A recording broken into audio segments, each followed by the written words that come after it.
ഒരു രഹസ്യം ഞാൻ നിങ്ങളോട് പറയട്ടെ, നിങ്ങളുടെ സ്ക്രിപ്റ്റിൽ അതുണ്ടാവണം. സോമേട്ടിന് വേണ്ടി ഡ്യൂപ്പ് ഓടിയിരിക്കുന്നത് ഞാനാണ്. എൻ്റെ കാലാണ്.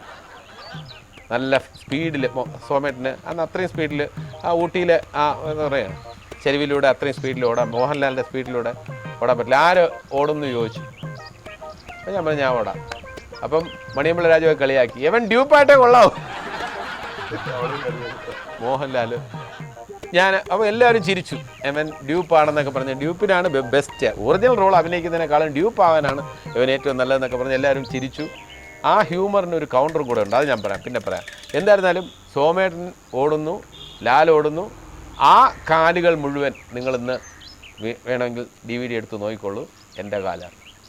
പിന്നീട് വർഷങ്ങൾക്ക് ശേഷം ഞാൻ വിഷ്ണു ലോകം എന്ന് പറയുന്ന പടത്തിൽ അഭിനയിച്ചുകൊണ്ടിരിക്കുകയാണ്. വിഷ്ണു ലോകം മോഹൻലാലിനോടൊപ്പം. കസ്തൂരി എൻ്റെ കസ്തൂരി. അപ്പോൾ ഞാൻ സൈക്കിളിൽ ഇങ്ങനെ പോകുന്നു.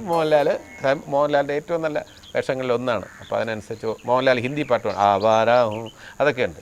അതിൽ ആ സമയത്ത് തന്നെ ഞാൻ ഇൻസ്പെക്ടർ ബൽറാമിൽ അഭിനയിച്ചുകൊണ്ടിരിക്കുകയാണ്. അപ്പോൾ എനിക്ക് അർജൻറ്റായിട്ട് അവിടെ ശശിയേട്ടൻ്റെ വിളി വന്ന കാരണം ഒരു ദിവസം നൈറ്റിൽ എനിക്ക് പെട്ടെന്ന് പോകേണ്ടി വന്നു. കുറച്ച് ക്ലാഷ് ഉണ്ട്. ഈ രണ്ട് പടത്തിൽ ഒരുമിച്ച് അഭിനയിച്ചുകൊണ്ടിരിക്കുകയാണ്. നൈറ്റിൽ കണ്ണൂർ, പകൽ മുഴുവൻ ഇവിടെ പാലക്കാട്. ഒരു നൈറ്റിൽ അതുകൊണ്ട് നൈറ്റ് ഷൂട്ടിംഗ് ഉണ്ടെന്ന് ശശിയേട്ടൻ പറഞ്ഞപ്പോൾ കമൽ അഡ്ജസ്റ്റ്മെൻറ്റ് കൊടുത്തു. അപ്പോൾ അന്ന് ഈ ഉർവശിയുമായിട്ടുള്ള സീൻ, മോഹൻലാലിൻ്റെ സീൻ, അതിന് ഞാൻ വേണ്ടതാണ്. പക്ഷെ ഞാനന്ന് കണ്ണൂരാണ്. അപ്പോൾ കമൽ പറഞ്ഞു മണിയമ്പിള്ള രാജുവിനോട് ജഗദീഷിന് വേണ്ടി ഒന്ന് ഡ്യൂപ്പ് ചെയ്യാമോ, ഒന്ന് ആ പാൻറ് ഇട്ടുകൊണ്ട് സൈക്കിളിൽ ഓട്ടാമോ, ഫേസ് വരില്ല. അപ്പോൾ എനിക്ക് അന്ന് സൈക്കിളിൽ ഓട്ടിയത് മണിയമ്പിള്ള രാജുവാണ്. അന്ന് രാജു പറഞ്ഞു, അളിയനെ ഞാൻ ഒരുപാട് കളിയാക്കി, അതിനെ ദൈവം എനിക്ക് തന്ന ശിക്ഷയാണ്, അളിയന് വേണ്ടി ഡ്യൂപ്പ് ചവിട്ടേണ്ടി വന്നു എന്ന് പറഞ്ഞു. സാറേ പിന്നെ നിങ്ങൾ അന്നൊക്കെ ഷൂട്ടിംഗ് ഒക്കെ കഴിയുമ്പോൾ, ഷൂട്ട് നേരത്തെ കഴിയുമ്പോൾ റൂമിൽ പോവുകയാണോ അതോ നിങ്ങളെല്ലാം കൂടെ ലാലേട്ടനൊക്കെ ഒരുമിച്ച് കമ്പനി കൂടി നടക്കുമോ? ഒരുമിച്ച് കുറച്ച് നേരമൊക്കെ സ്പെൻഡ് ചെയ്യാറുണ്ട്. കാരണം വെച്ചാൽ ഞാൻ നേരത്തെ കിടന്നുറങ്ങുന്ന ആളാണ്.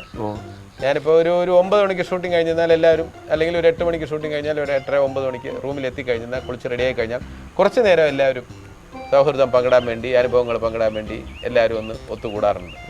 അതിനുശേഷം പക്ഷേ ഒരു 10 മണിയായി കഴിഞ്ഞാൽ ഞാൻ പതുക്കെ റൂമിലോട്ട് എസ്കേപ്പ് ആവും. ഞാൻ ഉറങ്ങും. ലാലേട്ടൻ്റെ മറക്കാനാവാത്തൊരു കഥാപാത്രമാണ് ദേവാസുരത്തിലെ മംഗലശ്ശേരി നീലകണ്ഠൻ. ഒരു മലയാളിയും മറക്കാനാവും.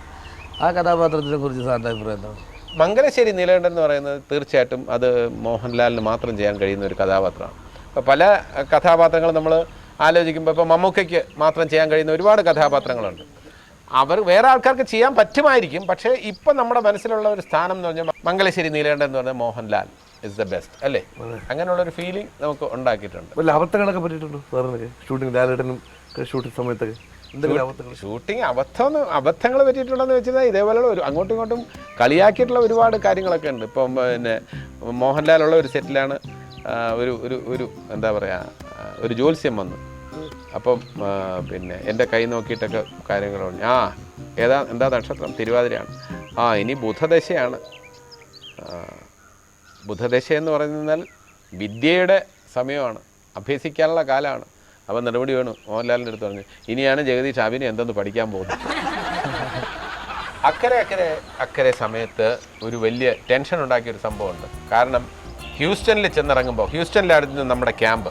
ഈ സ്പോൺസർ മുരളിയുടെ വീട് അവിടെയായിരുന്നു. അവിടെ ചെന്നപ്പോൾ പിന്നെ ശ്രീനിവാസൻ പറയുന്നു സ്ക്രിപ്റ്റ് കാണാനില്ല. ബാഗിനകത്ത് സ്ക്രിപ്റ്റ് ഉണ്ടായിരുന്നു, സ്ക്രിപ്റ്റ് കാണാനില്ല. എല്ലാവർക്കും ടെൻഷനായി. പിന്നെയാണ് മോഹൻലാൽ പറഞ്ഞത് സ്ക്രിപ്റ്റ് കാണാനില്ല എന്ന് പറയുന്നത് ശരിയല്ല, സ്ക്രിപ്റ്റ് എഴുതിയിട്ടില്ല, അതുകൊണ്ടാണ് കാണാനില്ല എന്ന് പറയുന്നത്. എഴുതാത്ത സ്ക്രിപ്റ്റ് എങ്ങനെ കാണും എന്ന് ചോദിച്ചാൽ അതിനെക്കുറിച്ച് ഇപ്പോഴും കൺഫ്യൂഷൻ ഉണ്ട്, അത് ക്ലിയർ ആയിട്ടില്ല. അതേപോലെ രസകരമായിട്ടുള്ള മറ്റൊരു സംഭവം കൂടി പറഞ്ഞ് നമുക്ക് ഇപ്പോൾ നിങ്ങളുടെ ഈ സ്ക്രിപ്റ്റ് സെഷൻ അവസാനിപ്പിക്കാം. കണ്ടിന്യൂ ചെയ്യാം, ഇപ്പോൾ ഇത് അവസാനിപ്പിക്കാം. ഒരു രസകരമായിട്ടുള്ള ഒരു സംഭവം, അതായത് രസമുണ്ട്, അതേ അവസരത്തിൽ ഓർക്കുമ്പോൾ ചെറിയ പ്രയാസമുണ്ട്. വേറെ ഒന്നും കൊണ്ടല്ല, അതിലെ പ്രധാനപ്പെട്ട ക്യാരക്ടർ എന്ന് പറയുന്ന ഈ സംഭവത്തിലെ സുകുമാരി ചേച്ചിയാണ്.